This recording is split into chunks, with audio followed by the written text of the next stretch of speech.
Welcome to Higher Ground. We're here at TCTV, TC Media. Great with public access television. We wouldn't be here if they weren't here. So, and it's really open to anybody in Thurston County. If you want to do your own show, individually, group, whatever it might be, family, but great equipment, and the staff is just fabulous. And today our show is going to be about a road trip, or road trips in general, but we're going to talk about one specifically, and it's going to be Todd and I want to introduce you to Todd. Welcome to Higher Ground. Thank you, Buck. Yeah. It's a pleasure to be here. Finally, after all these years, yes. You're on today. And like we talked about, actually, we did it. So the road trip actually was scheduled to start March of 2019 from Pennsylvania. And I was moving out, so that you were kind enough to fly on back. And we met in actually Washington Borough, but that's not Lancaster right there, this town of Lancaster where you're... It's just outside of Lancaster, where my younger brother lives, and I used this as an opportunity to come back and see them. And then the plan was you would come over. My brother's a music professor at Millersville University, and we were going to go to a concert, and then take off the next day from their place. But the snow started coming in. The university closed. They canceled the concert, and you wisely said, you know, we maybe need to get a head start out of here. So made a lot of sense because I guess the forecasters had really been right on all winter. Unfortunately, we had to alter the route a little bit. We were going to head first to see our good friend Ted Chimura, who's going to come down to Cincinnati from Oberlin, Ohio, and meet us. And we just thought, boy, the turnpike, Pennsylvania Turnpike to Cincinnati in Ohio, no way. And so we had to get a hold of Ted and tell him, really sorry, but we're heading directly south to get out of the snow. And Ted has a favorite saying that men plan, the gods laugh. So the weather gods were laughing at us. Big time that day, and I was so thankful that you were open to that, because again, just in a sense, we got ahead of a little bit of the storm. It wasn't quite as heavy, but it was kind of interesting that as we were going south, so going through Pennsylvania, then into Virginia, it's snowing, and also interesting with GPS of it looked like, I mean, I didn't know this that myself, but on the GPS you were looking at that, but where I guess we went north a little bit, so it's kind of like it seems like we're kind of getting into better conditions, and then, well, we need to go back into the snow. Yeah. Yeah. But to make those adjustments, and it seems like with probably all road trips, many road trips, just to be flexible, and we certainly had to do that this time. There were a lot of lessons on this road trip, as probably with most road trips there are. You just need to be flexible and need to be open. We certainly had to do that more than once. That's for sure. That's for sure. And even in that kind of, again, more preference kind of thing, but not that a paper map would have, you know, because usually would use that. But let's say with the GPS, because we were somewhere maybe mid-Virginia, and there was an accident up ahead. So we're on the main thoroughfare, I think that might be 83, and see that there's an accident up ahead, and the GPS talking about kind of routing us to another area, but you know, probably a frontage road or a side road that doesn't get used much. So we thought, well, you know, why don't we just wait right here or stay on this road, and fortunately the traffic opened up. But again, one of those adjustment kind of things, and we'd probably still be in a snowbank. Yeah, we would be. I mean, the GPS gives you options, but you have to decide, is it a good option? Because it's not always a great option. But fortunately, I'm not quite sure how far down Harrisburg is. Harrisburg or Harrisonburg? Harrisonburg, I think, in Virginia, where we ended up stopping anyway. But and you know, this is just I'll tell you where we stopped. Talk about road maps. Yeah, with some commentary. We stopped in. So this was the very first Harrisonburg, Virginia. Harrisonburg, Yeah. okay. So fortunately, I mean, and it was kind of weird with kind of turns to maybe whatever, some light rain. So we're thinking, okay, we're in good shape. But yeah, we're home clear. But yeah, that just continued to change. Then we jogged back up across the snow line, and then finally made it back down. But, yeah. But fortunately, we were able to get to this place to just say, well, why don't we just stop here for tonight and regroup, or just there was just, thankfully we made it safely, and because we were talking about that before too, is if we had waited the next day, it might have been and probably would have been a totally different ball game of getting the roads plowed and all that sort of thing. So who knows? We would have probably been further delayed a couple more days. So. Yeah, and we didn't have a rigid schedule, but we had kind of a timetable, and there were some places we needed to get to by a certain time. So just had to make the adjustments that we did, and I guess that's the lessons of a road trip. And this one, you know, pretty extensive. Obviously, in a way, we're going coast to coast, so you know, it's not just a short jaunt, and we still have. This is just our first day. We've got a number of days ahead of us, so it was kind of interesting. Like that next day, the second day, back on the road again, and actually we were heading to Nashville. Didn't actually make it to Nashville that day, but I think it was Cookeville. Cookeville, yeah. Yeah, which that ended up being just a wonderful place to for that layover. Somebody at the hotel suggesting some restaurant, and that was perfect, right? It was a real lesson in the Southern language. It was. She was offering some, the waitress was, some... Yeah, they had all these craft beers up on the wall, and they all sounded interesting. And I remember we asked her, well, what's the difference between all of these? And very nice young woman, very enthusiastic, knew her craft beers apparently, but her drawl was so thick we just could not understand anything that she said. We even had her go through the list the second time, and then we finally said, "Yeah, that one sounds good." But a couple of old guys trying to fumble on through, huh? Yeah. She probably went back. Oh, there's two old guys out there. I mean, they must be hard of hearing or something. So this is a show that you've been watching for a number of years. It is American Pickers, and so that was kind of the... That was Nashville, yeah. Yeah, Nashville. That's the destination. Yeah. And again, kind of an interesting city, pretty good size, but we were able to navigate to... and what's the name of the museum or their place? I guess not a Antique warehouse, archaeology.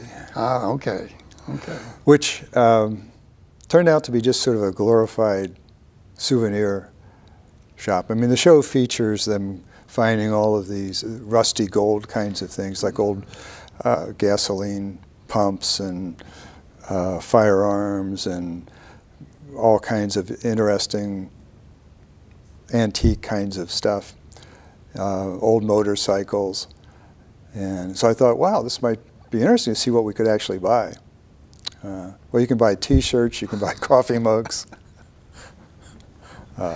But, you know, I got there. And it was with the Marathon Motor Works, which this is where road trips are educational. I think it was 1904 to 1907, something like that, the only auto manufacturer in the South. Marathon Auto Works, yeah. Yes. And they had a chocolate shop in the building, and the Jack Daniels tasting room, which we just had breakfast. It was a little bit early, so we had to, regretfully, we did pass up Jack Daniels, but we did make it in. I guess they have American Pickers main places up in Wisconsin, where they have a lot of Iowa, I think. Iowa, okay. Oh, gee. Yeah, we should have gone to Iowa. I mean, maybe the Mother's store really would have been the place to go. But Mother Nature, right? I mean, we were going to, again, head over to Cincinnati, had to make a change, so we're down on 40 at that point in Nashville, heading west in the old Route 66. Old Route 66, yeah. I've always enjoyed being on that road and thinking about the kind of the nostalgia, I guess, and when it was 66, and still a lot of signs up. And I guess what we ended up doing, we did make it to Memphis that day, and I remember the first time driving that way, and off in the distance ahead is, that looks like a pyramid. And, you know, it's like, am I seeing things or what? But sure enough, and you know, you pulled up some information that I didn't realize that, what, the 10th highest pyramid in the world? Yes, the 10th highest pyramid in the world. In Memphis. 31 stories tall. Wow. And it was built apparently to be a basketball stadium, but it's not used at that now. It's a Bass sporting goods home store or something. It was just great that somebody took over, because it was kind of dormant for a while, like you said, with, well, it was also for concerts, and it was just not being used. So fortunately, Bass jumped in there. And do you know it has an indoor swamp?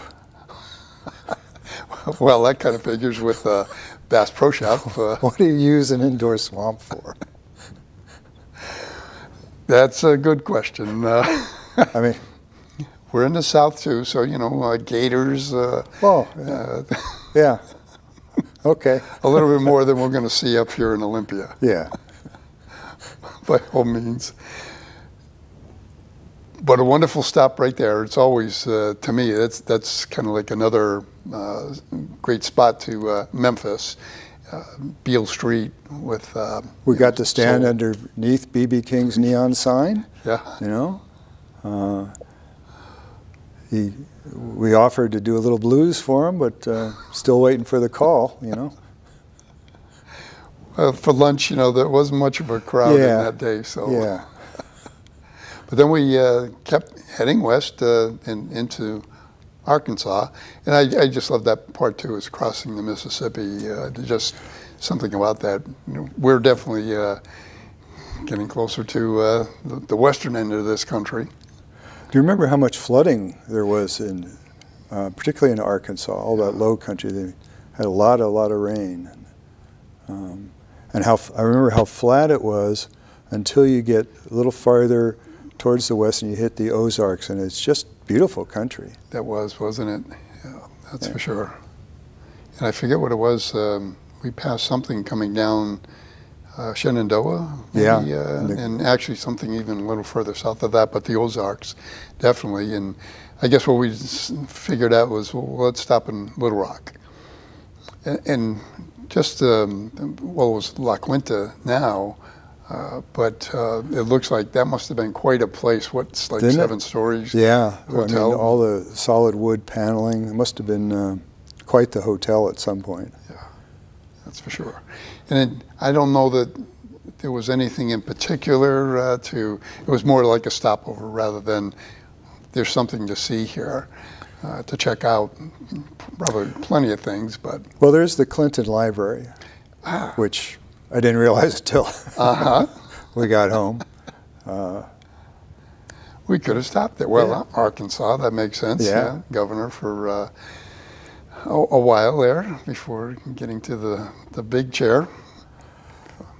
But you know the place we really missed in Arkansas? What was that? Toad Suck Park. Is there really a place? Yes.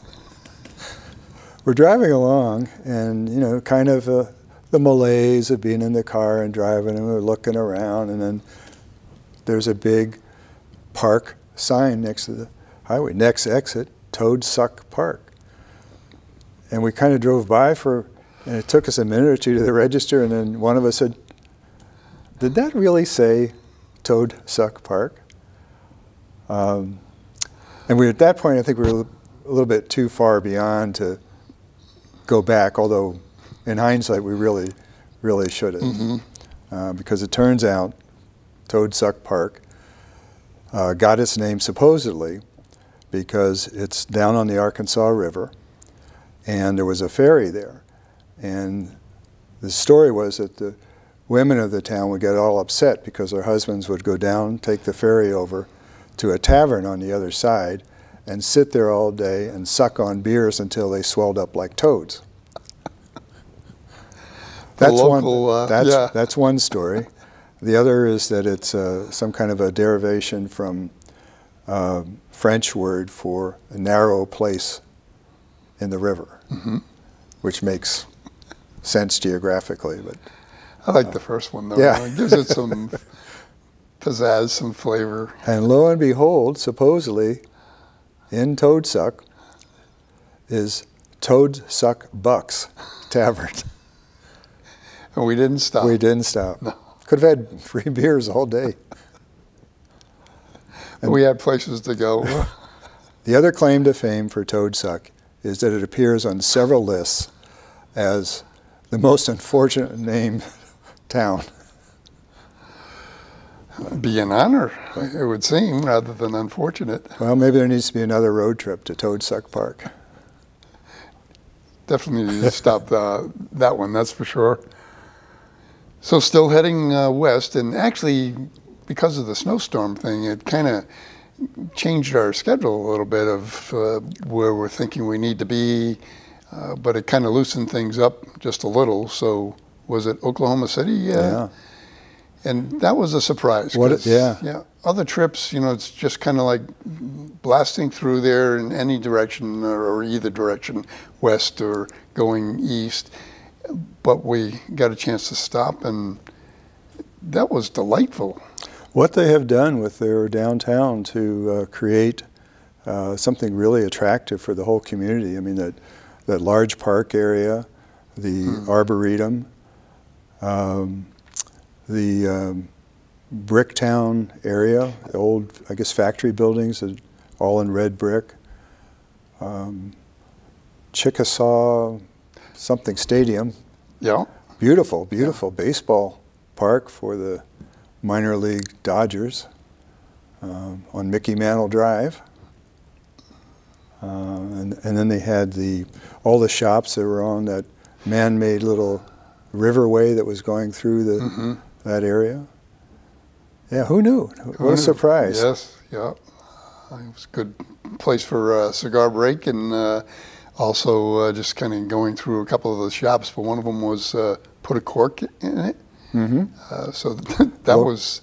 Local winery? Yeah. And they said that they got most of their juice from California, but they had one local grape, that Chambourcine, which we really liked and bought several bottles for the trip. And it had kind of a smoky quality, which just reminded me of bacon. I mean, I thought, what a perfect way to enjoy bacon. No nitrates, just red wine and bacon aroma. For sure. And that's not a grape that you really see. I haven't seen that anyplace else other than right there. So yeah. Kind of cool to use the local goodies. Yeah. For sure, yeah. But it was, well, I guess that was a full day, because here's where, well, that part of the trip, I guess we were on track. We got there a little bit earlier, but you were going to take the train because and let me back up. I'm not quite sure where Troy Aikman's house came into play, but you wanted to go there. Well, you know, when you're on a road trip with your buddy, you got to needle him every once in a while. And we passed a sign that said Troy Aikman's childhood home. I said, Buck, we gotta. But Buck wasn't having any of it. So then I had to just harp on that for the rest of the trip, and then did a little background research on Troy Aikman. And turns out he was, I think it was 1983, he was the Oklahoma High School state champion typist. Typist? Typist. This is the strapping quarterback for the Dallas Cowboys, right? Now, you're not going to hear that on ESPN, but you're going to hear that here. I see. Well, we had to bypass. We did bypass that one, but then you jumped on Amtrak, I guess, right? To go head down to Austin. Went down to Austin to see niece and nephew and their children for a couple of days, and then hooked back up with you in Albuquerque. So that was an interesting diversion for you, especially it sounds like with the train ride. Yeah, here I had envisioned this nice, quiet train ride. I might do a lot of reading, look out the window a little bit, see the scenery. First off, the first person who sat next to me was somebody pretty much like me. We talked a little bit, and then he picked up his book, and I picked up my book. Then he got off. And then the seat was empty for the longest time, and I thought, oh, this will be nice. I'll have the whole 2 seats to myself. At the very last minute, a woman came on board, very, very harried, very upset, and dragging along 2 preteens with her who were all very unhappy. And she tried to get them seated, and there weren't seats together. And so it took quite a while to get them happy, and then she sat down next to me, and she just kind of exhaled and said, oh my God, it was terrible getting to the train station.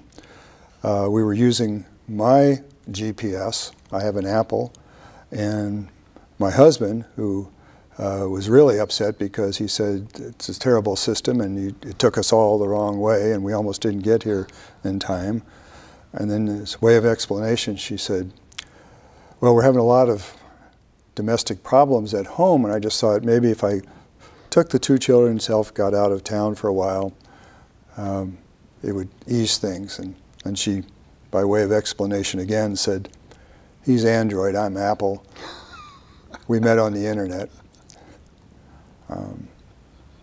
And so I guess that's how we define things now. You know, there's Androids and Apples. And there you go.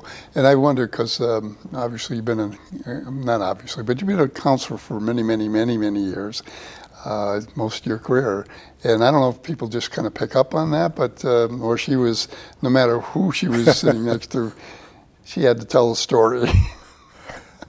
And I thought, well, okay, I'm helping somebody out, listening to this story, and then they got off, and again the seat was empty for a while, and then a fellow came along, and he was a huge cup of coffee, just huge, biggest I've ever seen. Sat down. He said, "Is that seat taken?" I said, "No." So he sat down and proceeded to tell me his life story. He was on military disability, and lives with his sister, who has one of the cable news networks on all day long. And he said, I can only take 4 or 5 hours of it. And then when he asked me if I like to talk politics, I said, no, I don't. I'm not going to talk. But I mean, it was very interesting in another way, though, because it's kind of a sad story, and it made me realize, well, not everybody gets the same breaks in life, or things work out as well. The highlight, he said, of his life was when he got out of high school, didn't do well in high school, but he got out of high school, went in the Army, and was assigned to the kitchen staff. And he really felt like that was the peak of his career. He knew what he was doing. He felt he was being really productive. And after that, I guess it would have been difficult to hold jobs. But he went and got some more coffee, and he said, you know, my psychiatrist says I probably shouldn't drink so much coffee. It makes me jittery. And so I put on my medical hat, and I said, there might be something there. You know, I've heard that coffee can make you kind of jittery, but you know, a neat guy. And the interesting thing too was that he kept getting calls from relatives. I think nieces and nephews, and apparently it was his birthday, and he was traveling to a family gathering. But all of these people were calling him to wish him a happy birthday, and he was just very lovable back to them. So right. Just interesting. But then when he left, I went down to the restroom, and I came out, and there was a fellow who I'd seen on the train before who looked like he was really stoned on something. And he had a big smile, and he says to me, hey, excuse me, but do you have any antibiotics or painkillers? I was fresh out of both. So needless to say, it was an eventful trip, and nice to get into Austin and hook up with the niece and nephew and their children. And a bonus to that was to see another niece. It sounds like you all went. So Austin to San Antonio. Was it San Antonio where you saw Jill? And yeah, another niece, Jill Christine Wiley, at that time was in the Sound of Music National Touring Company, playing the lead, Maria. Mm-hmm. And it just so happened that they were going to be in San Antonio, and so we all had tickets, and we got a chance to go over there and see her perform and talk to her afterwards, and so catching up with all the relatives. Which you were able to do, and in the meantime, I'm still heading west on Route 66, 40. And like you said, we agreed to let's hook up in Albuquerque, and we'll continue the road trip. Well, you must have seen some neat things on Route 66, Highway 40 going. You know, again, it's just the nostalgia, I guess, and still a lot of places still have the Route 66 signs and mm-hmm. everything you can think of for souvenirs. But just thinking that. Once upon a time, this was the road, and this was going through New Mexico, the eastern part. You know, I obviously had to get through the rest of Oklahoma, but anyway, it was good drive. And again, Albuquerque, usually just kind of flying through mm-hmm. in either direction, but to get a chance to stop and kind of see what downtown was like, and it was really an artist's kind of haven as part of many places in New Mexico for artists. So it was really cool to get a chance to check that out. New Mexico really is enchanting, the architecture as well as the geography there. Yeah, definitely. So back on the road again from Albuquerque, and we're hoping to go to Flagstaff and so Arizona and check out Sedona, but stay in Flagstaff. And we get reports, another storm's coming, a snowstorm. Yeah. And again, to be flexible, I just asked, well, I had stayed in Kingman, which is the western part of Arizona. Would you be open to, can we just head there and let's try to avoid the snow again. Right, yeah. And as we're going through, I don't remember if it was snowing very heavily or it was going to come a little bit later, but we were able to get through and get over to Kingman. So, again, making that adjustment, it was kind of disappointing because Sedona is just gorgeous, isn't it? Yeah. But, well, such as it is. Men plan and the weather gods laugh. Yeah. Definitely. Kingman, another stepping stone, kind of, I mean, I don't know if this is old-time stuff, but Andy Devine, as far as TV, and just always a very interesting character that he played in any movie that he was in. So.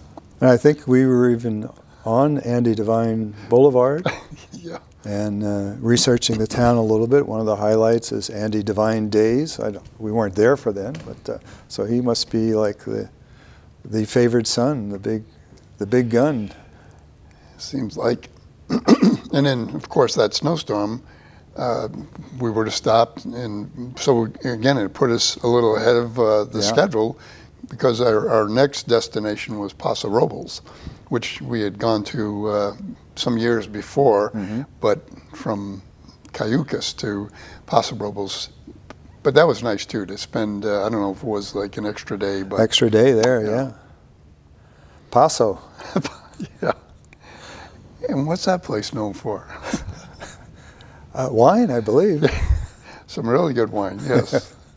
Well, we really got the spiel, didn't we, at Robert Hall Winery, the first stop. After breakfast, I mean, it was 10 a.m.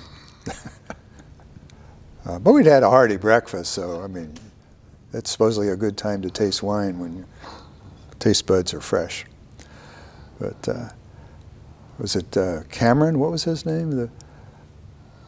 The tasting room guy. He had all of the patter down, and their wines were what started like at $30 and probably went up over $150 a bottle or something. And he was in there, and then another tasting room person came in, and she was adding to it, and then somebody came in who used to work in wineries, and she was there to pick up some wine for a fundraiser she was involved with, and so she was telling us about some of the really top wines, and we were listening, and then one of us said, yeah, our budget is really more a Trader Joe's level.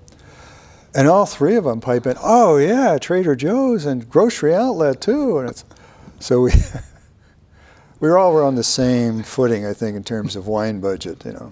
But, still took a few bottles away, but, but like you said, yeah, it was interesting how the conversation changed. Yeah. And some good recommendations, again, for J. Lore, just up the road, and Hearst. It's in the Hearst Castle folks, or the family.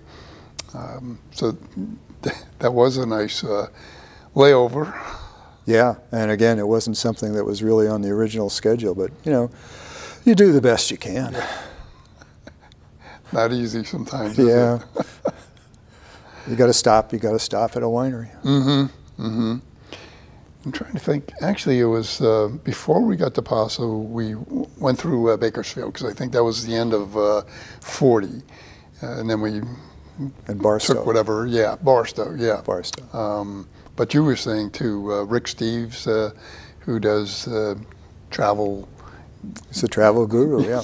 Turns out he was born in Barstow. And we're kind of snarkily saying, well, now we know why he's traveling so much. Not a whole lot going on there, is there? But but Barstow was one of those towns that really capitalized on the Route 66. I remember they had like a pillar with a replica of a small car, and it had Route 66 on it, and it was on both sides of a bridge. Just another example of how they really market the Route 66 connection. And I mean, just think of all the people who use Route 66 for their road trips and definitely moving west. Definitely. Yeah. Even put a show together, Route 66, for many, many years. But, yeah. So we head up the coast from Paso Robles. Again, next destination is San Jose, where you're going to catch a flight. But GPS kind of threw us off again. Some kind of construction going on along the coast. Well, yeah, you know, and it was, I think it was Apple Maps that said that Highway 1 wasn't open all the way. And we hadn't heard that, so we stopped in San Simeon and checked, and they said, no, you just need to switch to a different GPS app. So we did, and sure enough, clear all the way up. Saw some great sights, stopped at Nepenthes for a lunch. And, it's always a treat. yeah. And that was that same route that a few years previous to that had a colleague, friend, more like a sister, who was living in Cayucas. So that was nice to get back on that road again, and a couple of the stops that we ended up making, very, very enjoyable. Yeah, Highway 1 is never a chore. It's always No. very pleasant, beautiful sights, a lot to see, beautiful coast. It is, isn't it? It is, yeah. And here it is, so coast to coast, we're finally on the West Coast, and like I said, heading up to San Jose. Don't remember why it was that, but I know you had already prearranged this, was to get a flight from San Jose, why we didn't both keep driving up the coast. Was it because I was going to make a stop someplace? I think it was that, and also I had some other commitments that I wanted to make sure I was back in time for. Yeah, so I had to bail. Left me all to my own devices, and somebody, family that we know in Katati, stayed with for a couple of days. Yeah. And actually, another treat going up, that would be interesting. We talked a long time ago about a different road trip where taking a look at golf courses, where here it seemed like, it's not they were just wineries, but some wine stops anyway. So here's another one in Dundee Hills of Oregon, and just incredible Pinot Noir. What is it? Brian Doyle. Doyle, yeah, wrote that book, The Grail. Mm-hmm. So talking about Lang Winery and just what a... You got to meet him. Yes, yeah, really. An interesting part, because he was supposedly stepping down, his son was taking over, but obviously he was still involved with the business. So, but another treat, and finally made it back up here. But I didn't realize you were, because you weren't doing this on the trip itself, you must have been taking notes of some sort, but to put this kind of like a catalog together, the map, the road trip, and all the different places that we had stopped, and that was really cool when saw the finished product. So maybe if you wouldn't mind sharing that. Well, the last couple years we're doing trips, it's kind of fun to do a little journal or a little sketchbook. So I was keeping notes on the cell phone, and then when I got home, I put this together. My philosophy is I'm not attached to the outcome, so the artwork doesn't have to be good, but just to have fun with it. But you know, you've been an artist for a long, long time. You and your wife Diane. But when you've talked about doing cartoonist kinds of art, I mean, this is a good example of that. It must have had fun putting the sketches together. It is. A couple more pages there, by the way.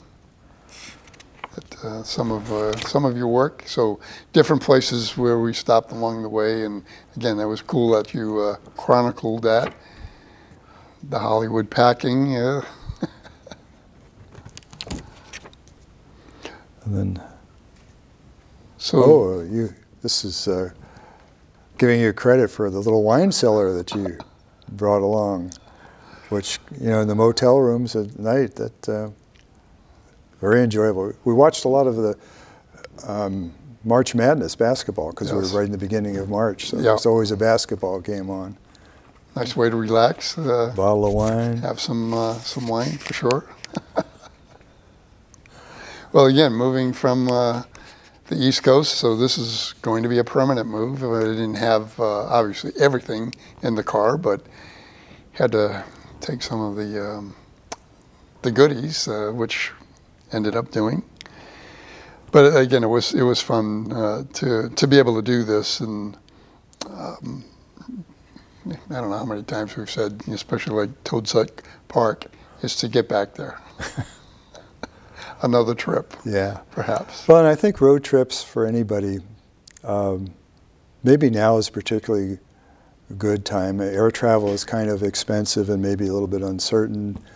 Time for nostalgia, time to reconnect with a friend and spend some time together, or do it with a spouse. I know Diane and I have talked about we need to do a road trip or two. We did one probably 2 months ago, and you know, it's just a good way to get out and see what's happening, meet different people, different cultures. Not a bad way, and maybe a good thing, with as divided as the country seems to be, for us individually to get out and connect. Mm-hmm. That's for sure. And you know, usually there'd be a destination flight-wise anyway. So you know, you miss a lot in between, don't you? I mean, it all works. It's fine and it's good, but it is nice to slow it down and see what's in between, right here and wherever that place is you're heading to. And another way, especially for families, to different kind of uniting and talking about the travels as you're getting there. Yeah, So. I don't think I've ever heard a pilot get on the loudspeaker and say, "Off on our right is Toadsuck Park." You know, not yet, but not yet. I think after today, we're putting it on the map. They're on the map, all right, for sure. Well, thank you for being open to sharing, and definitely, again, the illustrations. So, are you going someplace with the cartoonist idea? Do you think you might open that up a little bit more, do more of it? Do more of it, but yeah, I don't have a destination in mind, but I see. Just to do more of it. Mm-hmm. Well, again, thank you. This has been fun. Thank you. It's been a pleasure. It's great to relive some of this. Yeah, it wasn't it though. That's for sure. Well, thank you very much for tuning in, and hopefully get yourself out there and create a road trip. See where you want to go. Thank you.